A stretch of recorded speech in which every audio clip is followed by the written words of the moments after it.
Welcome back, listeners, to That's a Good Card. Today, y'all will have the challenge of getting me to say, that's a good card. While y'all will be doing the convincing, I'll be playing the devil's advocate. If you're interested in more Tag C content, check out our Patreon in the link down below. Also, now's a good time to remind you to hit that subscribe button if you're listening to us on YouTube, and please leave a comment below with your thoughts on today's topic, as well as a suggestion for our next card. And this week, we reached out to Priscilla from Commander's Cauldron to get her insight on this week's card suggestion. Thanks, Scylla, and you can find the links to the Commander's Cauldron in the description below. All right, y'all, let's get started. What did you bring to us today? All right, everybody knows I love my squirrels, so the card I brought to us today is Hazel's Brewmaster. Hazel's Brewmaster is 3 generic and 1 black pip. It's a creature squirrel warlock, and it's a 3/4. Strap in. It's a bit of a paragraph of text here. It has menace. Whenever Hazel's Brewmaster enters or attacks, exile up to 1 target card from a graveyard and create a food token. Foods you control have all activated abilities of all creatures exiled with Hazel's Brewmaster. Whoa. It's a lot of text. So just to clarify, it has menace, and then when it ETBs or attacks, you exile 1 target card. Doesn't have to be a creature. It can be any card, yep, from a graveyard, and you create a food token. Mm-hmm. And then the last aspect, the most interesting aspect, I'd say, is that foods that you control have all activated abilities of all creature cards exiled with Hazel's Brewmaster. Interesting. Yep. When Kyle kind of brought this card to me, I brought this card to Kyle. I don't even remember how he mentioned that Scylla was testing this in her Rayhan Crom deck, which I thought was really, really cool and interesting. Again, I think in this post-ban meta, I just love the different spaces that people are kind of going. And this card is still really new in Fringe because CEDH Analytics are one of our favorite sites, only has this card in 3 decks. Yeah, it hasn't been super updated yet because there's been a couple of tournaments that have seen this card that I'm sure you're going to bring up in a second here, but it's a very low count, but the card's really new. Yeah, the card is from specifically the Bloomborough Commanders set. So it was in one of the pre-cons. I actually don't know which one right now, but you can't open it up except for in the Commander set. And it was seen in mainly Timna Thrasios. Yep, that's the one I saw it in, yeah. It actually made a couple of top 6 scenes with this card in it, and then it also saw 1 Final Four table, which I thought was pretty interesting. So I've seen it in at least, I guess, three decks, so maybe it's not that far off. But the other deck that I saw it in was a Frodo. The Frodo Food CEDH. That I've actually come across that in the wild before, so I know that some people build like food CEDH. So it does exist. I think it's really fringe, but if you play that deck, comment down below and tell us that we're wrong and how great your Frodo Food CEDH deck is. Anyway, continue, y'all.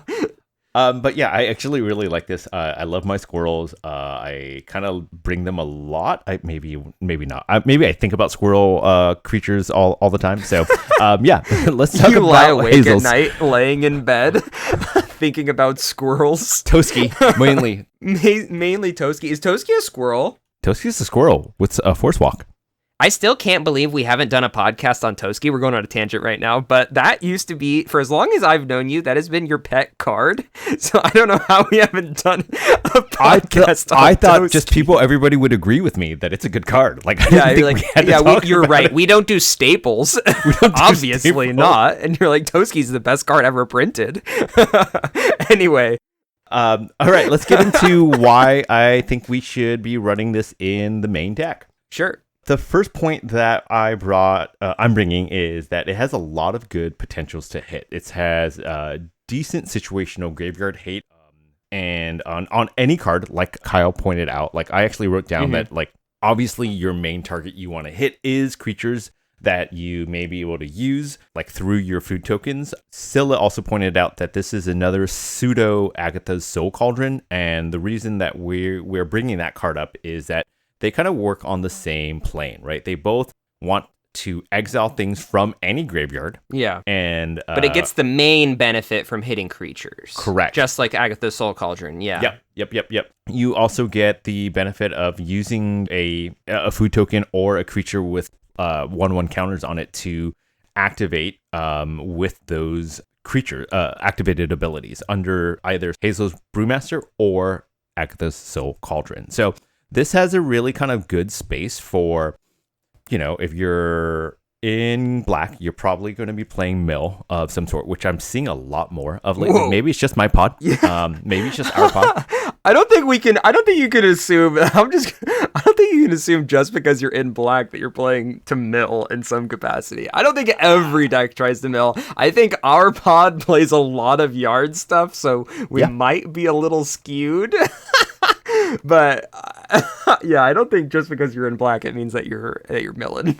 I actually think that in this post Dockside world, we're seeing a little bit more of it, right? Like a little bit more just in terms of like, how do I create mana? Like in trying to cheat things in through one some means or another. Like usually you're looking to... Oh, I see what you mean. Ditch a card like into the graveyard, strategy. Reanimator. And so this is kind of like a good backup plan of like, oh, okay, it's in the yard. I surveilled it, right? Like we're seeing a lot of the surveil lands as well.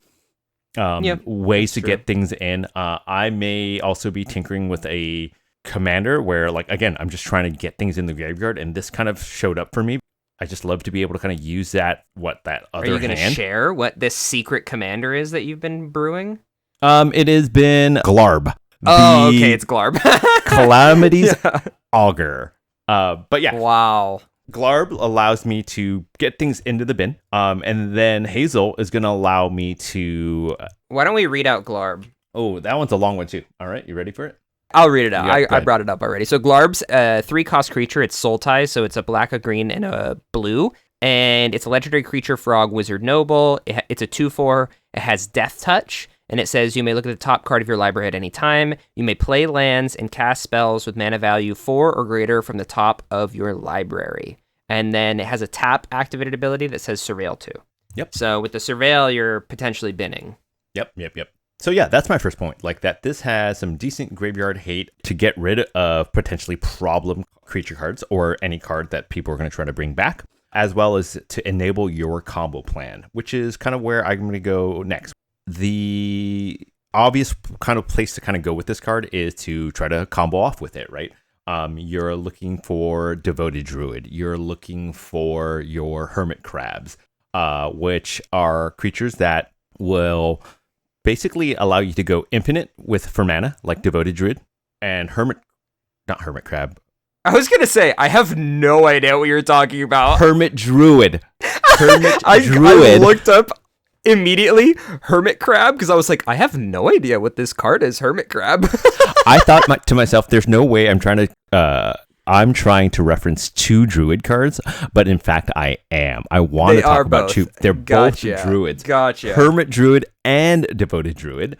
Devoted Druid will let you go infinite for mana because she has an activated ability to put -1/-1 counters on herself to give you green mana. So technically, yeah. So you can you remove a 1/1 counter from Devoted Druid and then untap Devoted Druid. Right. But then you can tap Devoted Druid to add a green. Yep. If that makes sense. They're 2 separate abilities, but yeah. Since food tokens don't care about what its power and toughness is, you're going to put an infinite amount on there to tap and untap and make a bunch of green mana.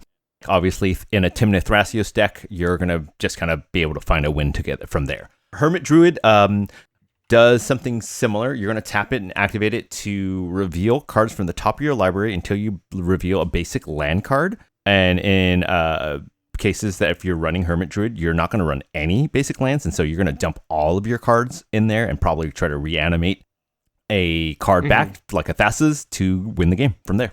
Yeah, that's really interesting. That was something that I hadn't really thought about until we had our conversations, is the fact that you can just make infinite mana with Devoted Druid specifically. Yeah.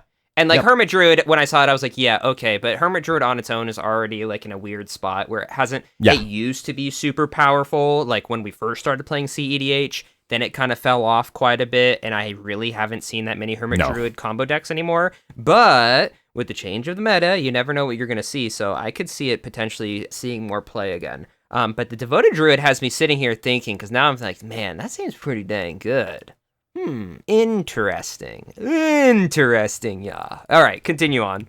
The other nice thing about this is, like, kind of sit and think about it. It allows you to, let's say you got your Birds of Paradise, your Bloom Tender, like, pinged off because Orcish Bowmaster still exists. The nice thing is that when Hazel comes in, she's going to be able to get rid of it. And now any of your food tokens immediately tap, right? They don't suffer from summoning sickness, right? You're going to be able to tap those tokens for mana. And so this is kind of like Walmart Dockside, if you will, right? Like if you squint, like really squint, and you have bad eyesight, you can, you get, like, you're going to be able to, and the nice thing is, I think the way I read it, all of your food tokens have that ability, right? Yeah, if you have more food tokens. Yeah, if you're able to generate more of them, yes. Once you get the ball rolling. Right. I know, right. I get it. I get you. Once you get the ball rolling, if you get this down early and you start cooking with, you start getting a bunch of food tokens, I'm picking up what you're putting down. And I'd also like to point out that Scylla mentioned that it also gives a way to enable a Dothy really quickly. So if you, again, already use your Dothy, but then you still have a couple of spells that were exiled with void counters on them, and people totally track that, and that definitely couldn't get confusing if people don't realize you're running Hazels Brewmaster too. You, all of a sudden, out of nowhere, from the top rope, exile your Dothy. You can now tap and sack your food tokens to cast a spell with a void counter on it. Yeah, it's one of those fringe points, but honestly, I kind of like when we do our, like, extra side points for the card of, like, how this card could be cool, but, like, in a really fringe way. Like, in my head, I was thinking about how if you had some sort of flash enabler, or, like, you're Born Upon the Wind into a Hazels Brewmaster ETB, exile somebody's Lion's Eye Diamond from their yard when they're trying to go for a breach win or something ridiculous. I was playing the dubstep music in my head as I was thinking of, or for the League of Legends players out there, Silver Scrapes in my head as I Born Upon the Wind Hazel's Brewmaster to stop a breach line. Whoa. Yeah. Anyway, I think that the Dothy point is super fringe, but really cool. I'm not sure how much Dothy play we're going to see. I've been hearing, and this is going to be a tangent, but I think now is the best time to talk about this tangent. Might as well. I've been hearing a lot about people saying that this meta is going to shift back towards more yard hate without Dockside, but I don't really understand that. I think without Dockside, like, one of the biggest things that we saw were, like, Dockside loops, or like recursion loops, where you'd, like, kill Dockside, bring it back, kind of thing. Yeah. So I feel like there's less of a reason for you to yard hate. I don't know. A lot of people are saying that you're seeing more of it, but I don't really get why. Because we're having to go through more hoops to try to create infinite mana, right? Like, something I've been re-exploring was Bomberman loops. Oh, yeah, like Auriok Salvagers? Yeah, Auriok Salvagers with an LED. It's a 4 cost. Yeah. It allows you to pay, it has an activated ability to pay a white and 1 to bring back a artifact of 3 or less, I believe, or 2 or less. Yeah. And so you're going to crack LED to make infinite white. And then after you make infinite white, you're going to make infinite whatever color you want. Okay. So people are more inclined to find other ways to go infinite, or like KCI loops. Yeah, KCI loops. Okay. I see. I thought maybe it was because killing Dockside killed a lot of the fringe decks. So we're going to see more, like, meta decks, quote unquote, and more breach lines because of it. So there's going to be a higher influx of breach. That was what I thought was the reasoning, but I thought that was kind of like, whatever. But I think you're right. I have seen more Bomberman. I have seen more KCI stuff, which I think is really interesting. And we didn't really see a lot of that pre-bans. But anyway, went on a huge tangent. Maybe we should rein it back in and talk a little bit more about Hazels Brewmasters. So your last point was that it's just super helpful when it comes to ramping with mana dorks. Yep. The longer that it's on the field. Okay. That was one of my last points. And my very last point is that the floor on this card is pretty decent. A lot of cards I bring have a horrible floor, and I think this has one of the best floors. Because immediately when it comes in, it's going to do something. It is slightly expensive, but it's going to immediately, one, remove a card or put something into exile for you to try to combo off with. Hopefully a creature card, one of the ones we mentioned. And then it immediately lets your food tokens, because it's going to create one, to do something beyond like pay 3 to give you 3 life, right? Something like that. Actually, I don't know. I don't know if I've ever used a food as a food token. Clues. All the for standard players are gonna be like, "What the hell? What do you mean you don't know what what do you mean you don't want to gain 3 life? That's incredible." Yeah, it says it's paid to tap it, sacrifice the artifact, you gain 3 life. Food tokens are almost never seen at the CEDH table, but you gotta know what they do. You gotta know what they do for sure. It has decent toughness power, right? So it's 3/4. It has menace. So it's gonna probably stick around. It's gonna be unblocked a lot. It's gonna be unblocked a little bit. And then the nice thing about that is it doesn't need to even connect. As soon as you go to attacks and you get to declare Hazel as an attacker, she's doing her thing, right? She has a triggered ability that will say, "Hey, you get to exile something now," and so at that point you get to exile something else under her and kind of do your thing. Cool. Yeah, those are my points. Let's talk about some of the downsides. Yep, time for me to put on my devil horns here. Let's get into my downsides for Hazels Brewmaster. And to be honest, I'm pretty high on this card from what you've explained so far. I think some of the combos that you can get off with it, because you're giving an artifact activated ability, is kind of cool. But let's get into the downsides. And the first downside I have is the number of creatures that you can target with this is actually kind of low in comparison to like all the cards that we see in the meta. Generally speaking, I kind of went through a lot of the top 16 lists in the past couple of tournaments just to find in the top performing lists how many creatures there were with activated abilities. And what I found was a lot of mana dorks. So we're talking Bops, Deathrite Shamans, Delighted Halflings, all the Hierarchs, right? And then some fringe stuff, basically like 1 target or 2 targets in the whole deck for some of the major lists. So something like Timna Krom, the only activated ability on a creature I see is Ranger Captain. And don't get me wrong, that might be one of the best targets that you can hit with your food token to give your food token Ranger Captain ability. That is awesome, right? But if there's a Ranger Captain in the bin, you might be in trouble already. So it's hard to say. But I think it's one of those where it's a high-powered ability. The likelihood it's in the yard is lower, so I'm on the fence about that one. And then something like Kinnan has Glenendar Archmage, which is the one where you pay a blue to counter something. Yeah. Right? Yep. Yeah. And then Spellskite, which changes the target of something. And then some decks have Dothy, which we talked about already.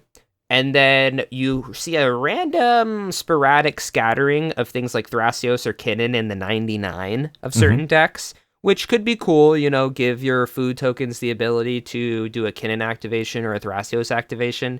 Yep. Is it fringe and likely that it's going to happen? Yes, it is. It's pretty fringe. That probably not going to happen too often. And then the last thing I really saw were like combo pieces that you already talked about, whether it's Hermit Druid, Devoted Druid, or like a Walking Ballista even. And then like a sprinkle of the goblins, which I don't know how relevant that would be, but something like a Goblin Welder or a Goblin Engineer is kind of interesting. Oh my gosh, I would love that. I love those cards. That was one of the more interesting ones that I saw along with Ranger Captain. So, and that's basically it. So everything that I've described, those are like the only things. That's funny. That might sound like a lot because I listed off maybe, let's count 2, 3, 4, 5, 6, 7, 8, 9, 10, 11. Like we're talking like maybe 20 cards in the entire like competitive top 16 meta of like lists that I'm seeing. Like it's not a lot. If every deck has 100 cards, like it's really not a lot in the overall scheme of things.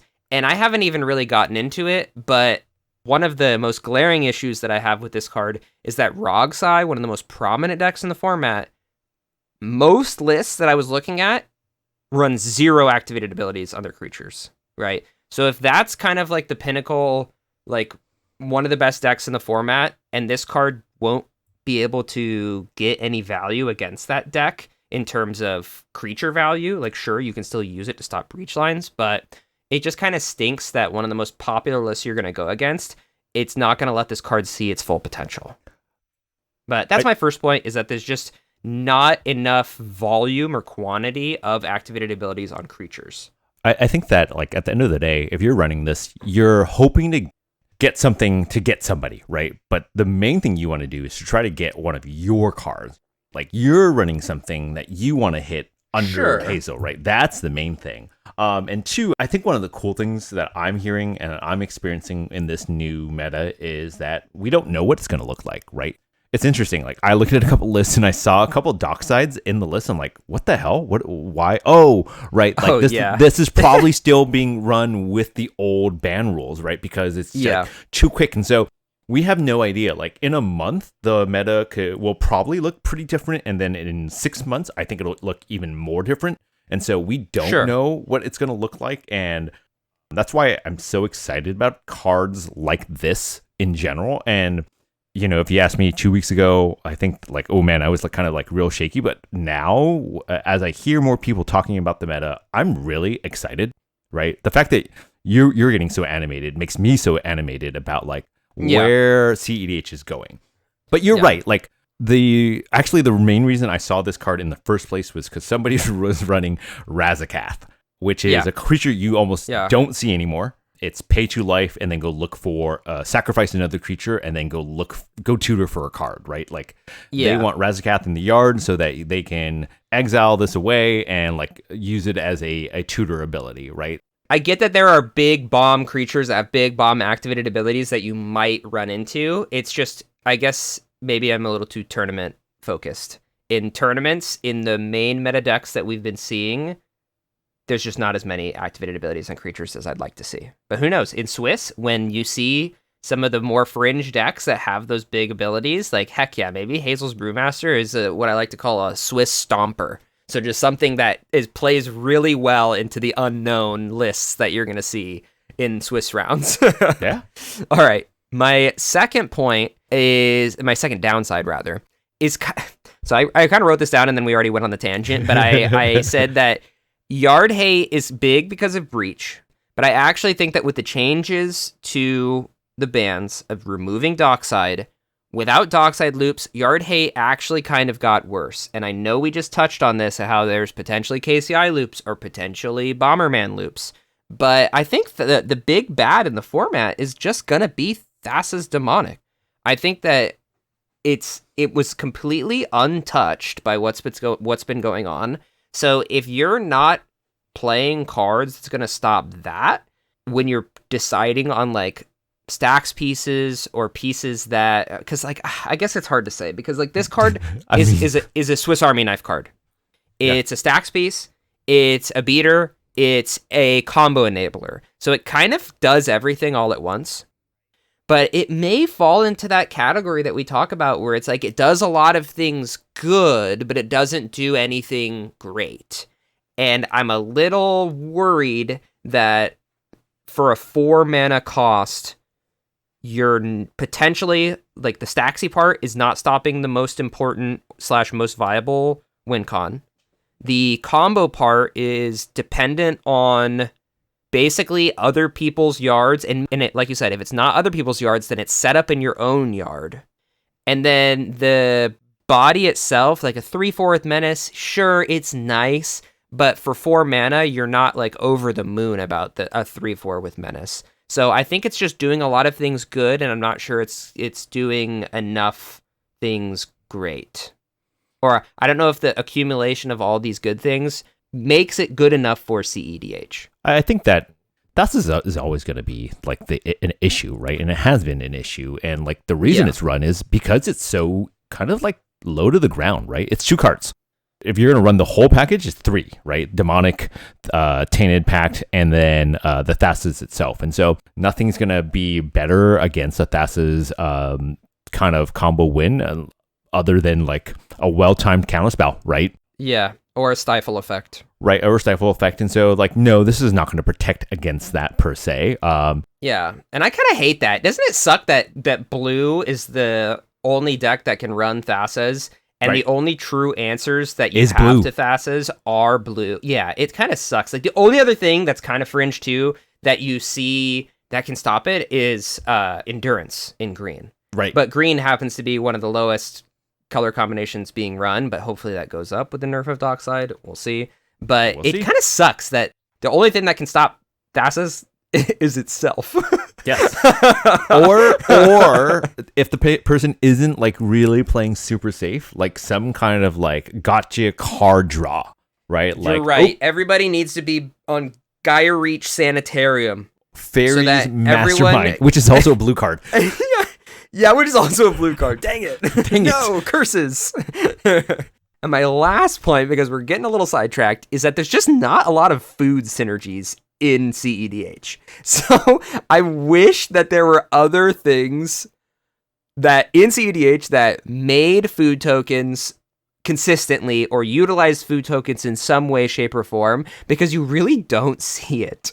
Wow. Okay, here we go. What are you going to say? Frodo would beg to differ? Yes, exactly. That's exactly what I was going to bring up. Well, let me introduce you to our good friends from the Shire. Frodo and Samwise. Yeah. Frodo and Sam, which, shout out Lord of the Rings, love them, but at the same time, this is just not something we see super often. I can't disagree there. Yeah, you can't get to the Magic Christmas Dreamland with this card to the max without having a bunch of food tokens. And I think when this card was printed and this card was made, it was made for decks. And I haven't looked into I probably should have done this, but I haven't looked into the commander deck that it was printed in. But I bet you there's other things that have synergies with food or food creation or, just anything that has to do with food. So that's kind of one thing that kind of puts me out on this card is I'm just not super interested in it because you just don't see other things that naturally make this hit its ceiling.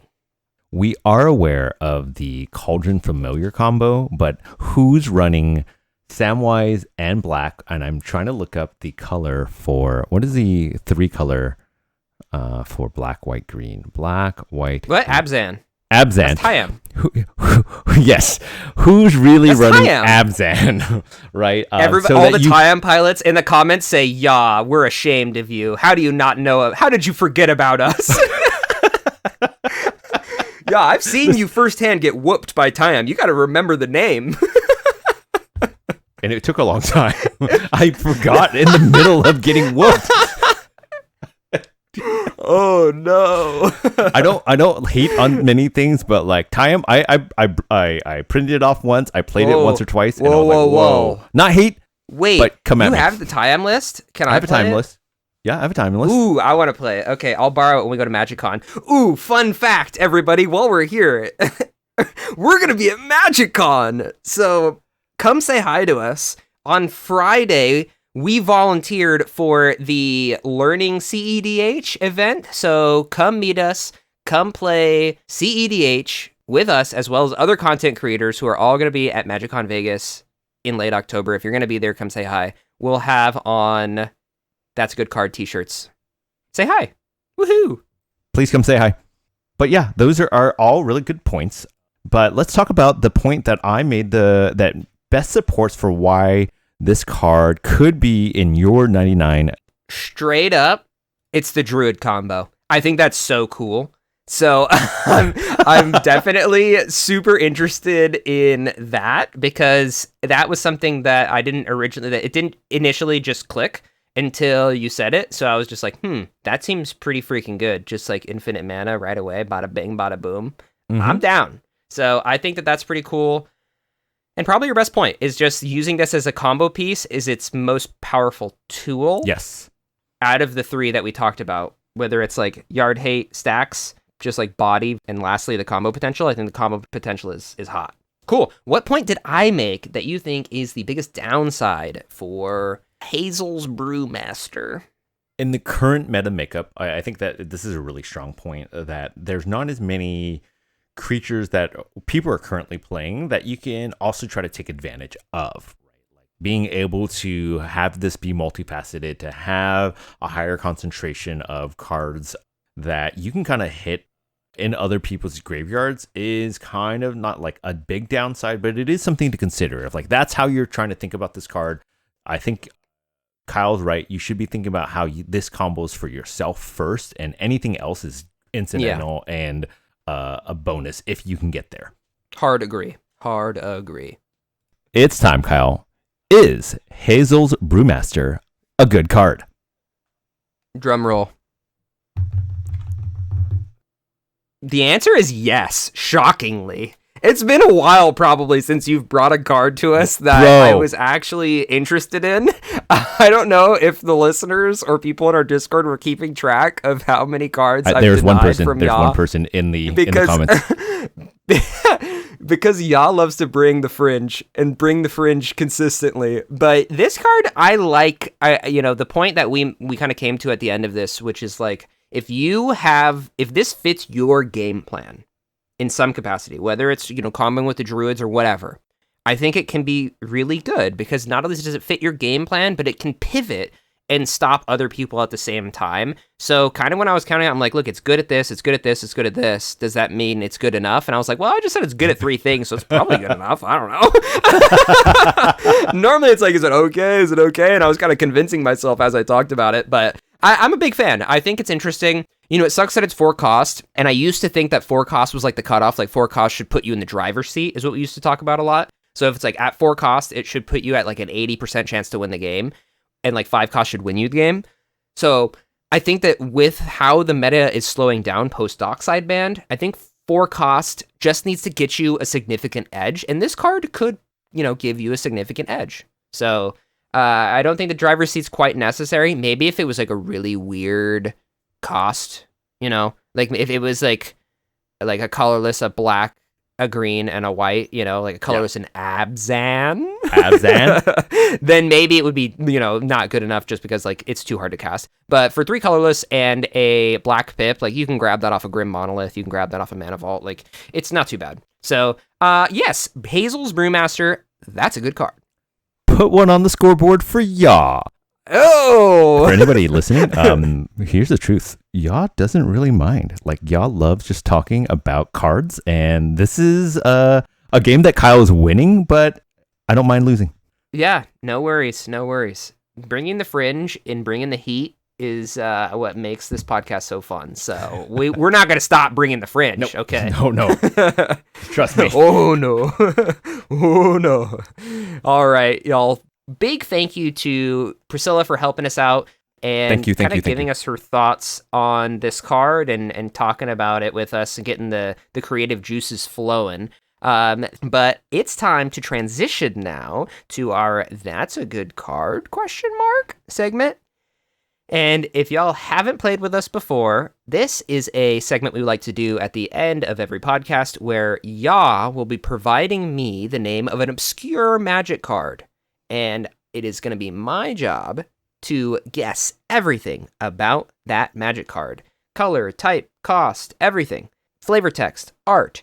And we ask that you play along with us. And a lot of you have taken to playing along with us in the comment section of YouTube down below. So thank you so much. Once Ya gives us the name of the card, go ahead and pause the video, make your guesses of what you think this card is, and play along with us. All right, Ya, what is the name of my obscure Magic card today? Okay, I'm going to really try to make sure I pronounce this correctly, because it may make a difference. So, the card I have for you today is Necrologia. Necrologia.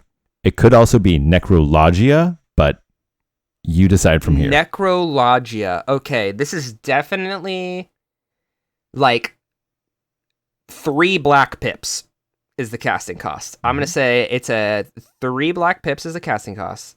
It's an enchantment.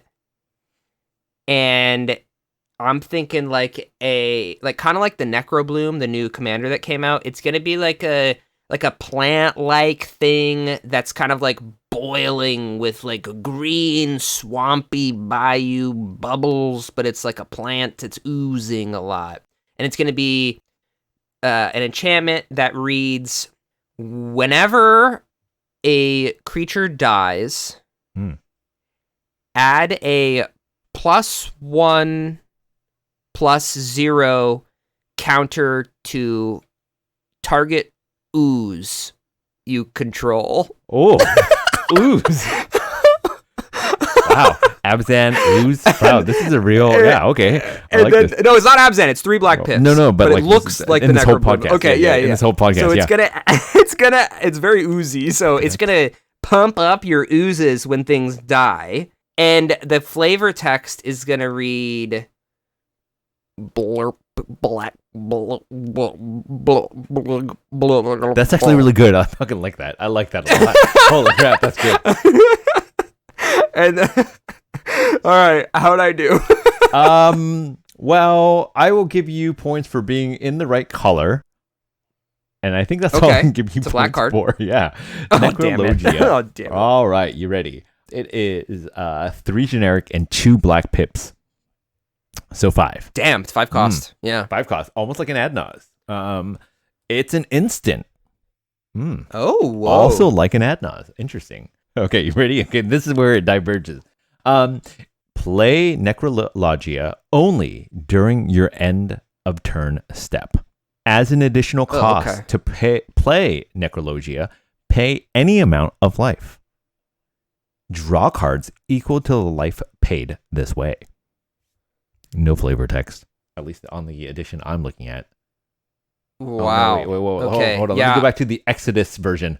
I just pulled up the Tempest remastered version, which is, it's pretty cool. But the OG art, it looks pretty cool. The OG art is awesome. The second art, pulled up is not as good. Wait, 7th is edition, the not as OG good. art the 7th edition or no? No. The OG art is the Exodus one. Okay, so it's first printed in Exodus. Yeah.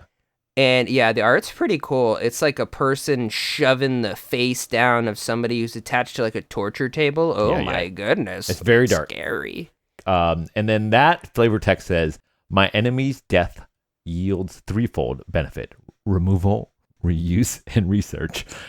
Volrath. Wow. Recycle, reduce, and use. Wow, I love this. Oh my gosh. Yeah, all right. I think my card's better, honestly, and I think all the Ooze tribal players agree. So let's get my card printed. That's what do you say? Yeah, let's do it. Magic, we're coming. Yeah, right. We're coming to MagicCon.